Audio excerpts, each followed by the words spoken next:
إن الحمد لله نحمده ونستعينه ونستغفره ونؤمن به ونتوكل عليه ونعوذ بالله من شرور أنفسنا ومن سيئات أعمالنا من يهده الله فلا مضل له ومن يضلل فلا هادي له ونشهد أن لا إله إلا الله وحده لا شريك له وأشهد أن محمدا عبده ورسوله يا أيها الذين آمنوا اتقوا الله حق تقاته ولا تموتن إلا وأنتم مسلمون يا أيها الناس اتقوا ربكم الذي خلقكم من نفس واحدة وخلق منها زوجها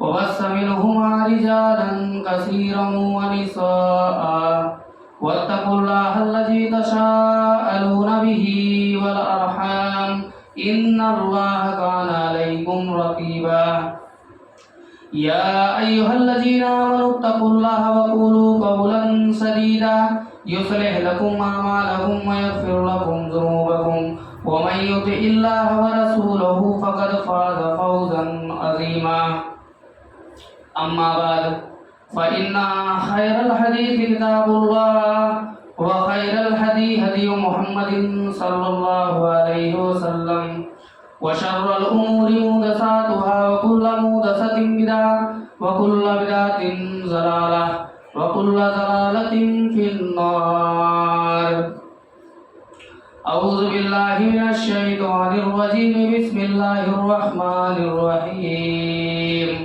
شهر رمضان الذي أنزل فيه القرآن هدى للناس وبينات من الهدى والفرقان وقال تعالى وإذا سألك عبادي أني فإني قريب أجيب دعوة الداعي إذا دعاني فليستجيبوا لي وليؤمنوا بي لعلهم يرشدون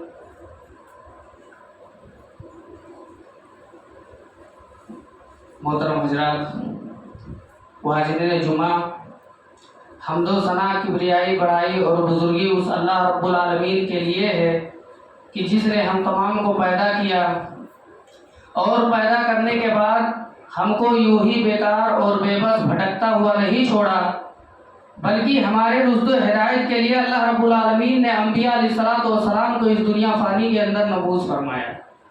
ہم دعا کرتے ہیں اللہ سمندر کے اندر جتنا پانی ہے ان کے بوند کے قطرات سے زیادہ درود و سلام کے بے شمار پھول نچاور فرما اپنے تمام انبیاء اور رسول پر، خصوصاً آخری رسول جناب محمد عربی صلی اللہ علیہ وسلم کے اوپر، کہ جن کے وجہ سے ہمیں راہ حق ملا اور زندگی گزارنے کے صحیح اصول اور ضابطے معلوم ہوئے۔ حضرات، ہم نے خطبہ مسمورہ کے بعد جو قرآن حکیم کی آیت کریمہ پڑھی ہے، شہر رمضان الذی انزل فیہ القرآن، اور اس کے فوراً بعد دعا کا تذکرہ وَإِذَا سَأَلَكَ عِبَادِي أَنِّي فَإِنِّي قَرِيبٌ، پھر اس کے ترنت نیچے اللہ رب العالمین نے رمضان ہی کے تعلق سے دوسری آیت ذکر کیا، أُحِلَّ لَكُمْ لَيْلَةَ الصِّيَامِ الرَّفَثُ، کہ مسلمان اللہ رب العالمین نے قرآن حکیم کے اندر ارشاد فرمایا کہ قرآن حکیم کے وجہ سے رمضان المبارک کا یہ جو مہینہ ہے بابرکت بن گیا، قرآن حکیم کے وجہ سے رمضان کا مہینہ بابرکت مہینہ بن گیا۔ اور اللہ کے نبی صلی اللہ علیہ وسلم نے فرمایا، اللہ رب العالمین نے فرمایا کہ اسلام کی بنیاد 5 چیزوں کے اوپر فرض کر دی گئی ہے، اگر انسان ان 5 چیزوں کو مانے تو اسے مومن کہا جاتا ہے، مسلمان کہا جاتا ہے، اور اگر بندہ 5 چیزوں میں سے ایک چیز اگر نہیں مانتا ہے، مثلا اگر نماز پڑھتا ہے، روزے نہیں رکھتا ہے، تو وہ منافقین ہے۔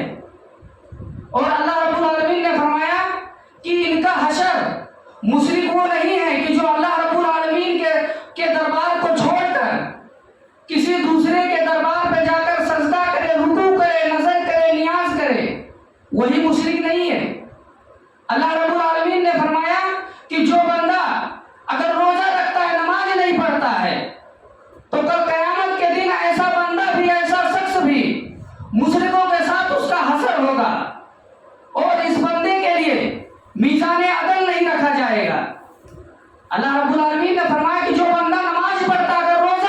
رکھتا ہے تو یہ بھی مشرک ہے. مشرک یہی نہیں ہے. اللہ رب العالمین نے فرمایا کہ اگر بندہ روزہ رکھتا ہے، نماز پڑھتا ہے، کلمہ توحید کا اقرار کرتا ہے اور اگر زکوٰۃ ادا نہیں کرتا ہے، اللہ رب العالمین نے فرمایا کہ یہ بھی انسان، یہ بھی شخص مشرک ہے. آج ہم مشرک کا معنی صرف یہی جانتے ہیں کہ جو غیر اللہ کے سامنے رکوع کرے، سجدہ کرے، وہی مشرک ہے. اور یہ منافقین ہیں، کیونکہ منافق جو ہے ہر عبادت کے اندر ڈنڈی مارتے ہیں. روزے کا مسئلہ کیا ہے؟ اللہ رب العالمین نے فرمایا یا ایھا الذین آمنوا کتب علیکم الصیام کما کتب علی الذین من قبلکم لعلکم تتقون. اے ایمان والو، تم پر روزہ اس لیے فرض کر دیا گیا ہے کہ جیسے پہلے کے امتوں کے اوپر فرض کیا گیا تھا.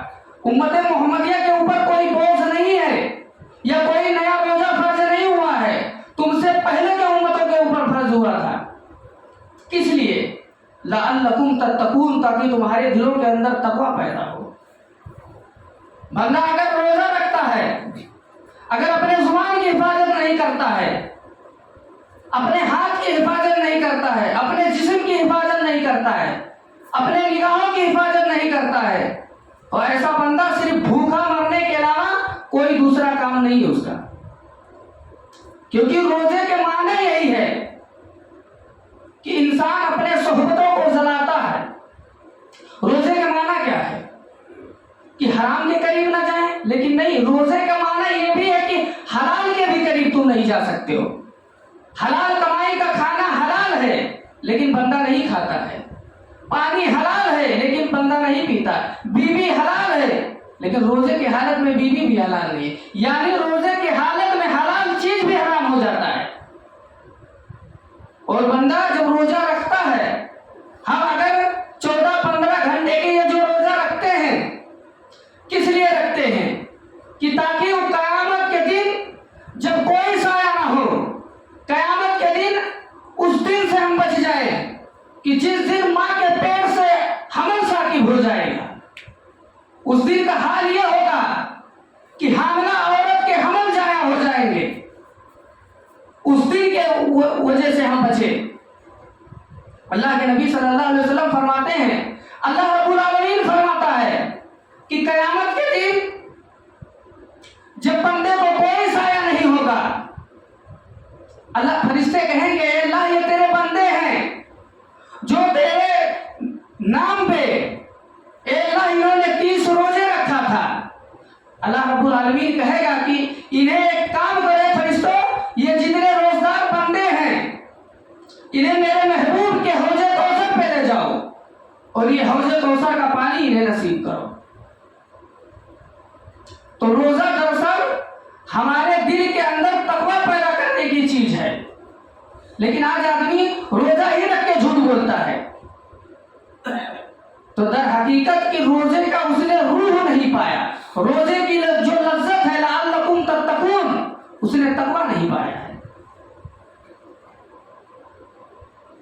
اور یہ رمضان المبارک کے بارے میں ہے کہ اللہ رب العالمین فرماتا ہے کہ روزہ ایک واحد عبادت ایسی چیز ہے کہ جس کا بدلہ کل قیامت کے دن اللہ رب العالمین اپنے ہاتھوں سے ادا کرے گا.